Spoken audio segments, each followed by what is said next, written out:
We saw what was famously called the Muscat-onomics.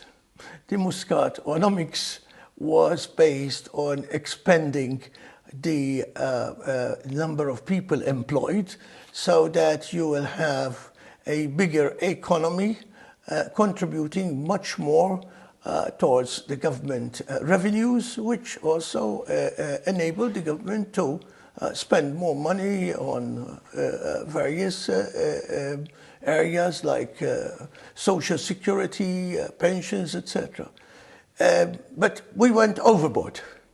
You know, we now have a situation where there is too many people on the island, and this is creating its own problems. Hekk iddikjara l-President tal-MHRA Tony Zara waqt li kien intervistat fil-preżentatriċi Lea Hogg fil-programm magħkom fejn tkellem dwar il-mudell ekonomiku mħaddem mill-Gvern Laburista li fi kliemu mhuwiex mudell sostenibbli għaliex qed jiġu importati ħaddiema bla doċċ u akkosta kollox u dan biex ilaħqu mad-domanda. Tony Zara enfasizza l-argument tiegħu billi rrefera l studju mwettaq mid-ditta Deloitte u li kien ikkummissjonat mill-MHRA, studju li wera li żieda fit-turiżmu f'pajjiżna qed tissarraf f'esperjenza xejn pjaċevoli għat-turisti infushom, filwaqt li qed tkun ukoll ta' detriment għal Maltin u Għawċin għaliex l-infrastruttura ma tiflaħx għal żieda fit-turisti.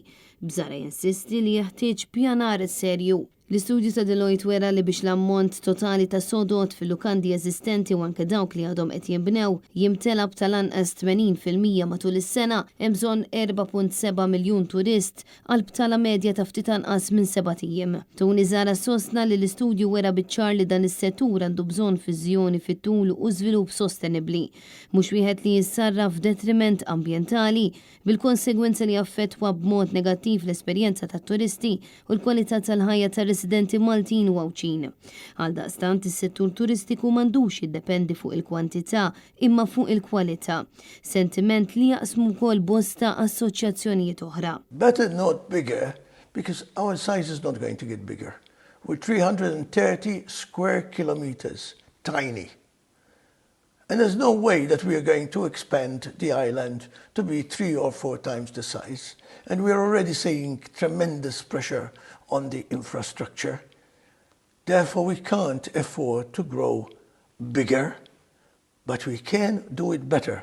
Waqt l-intervista tal-President tal-MHRA semma kif it-turisti qed jonfqu ftit iżjed f'pajjiżna iżda dan minħabba l-problema tal-inflazzjoni li qiegħda tiżdied ta' kuljum. Zara innota li l-industrija mhix qed tkun kompetittiva biżżejjed biex tattira impjegati u għalhekk qegħdin jitħaddmu iżjed ħaddiema barranin milli Maltin. Konsegwenza ta' dan il-kwalità fis-servizz qiegħda tonqos. The reality is that there's nothing authentic left. You know, basically, if I come to Malta, I expect to meet the Maltese. I do not expect to check in at Malta International Airport and find that there isn't a single person of Maltese origin that is checking me in or checking me onto a plane.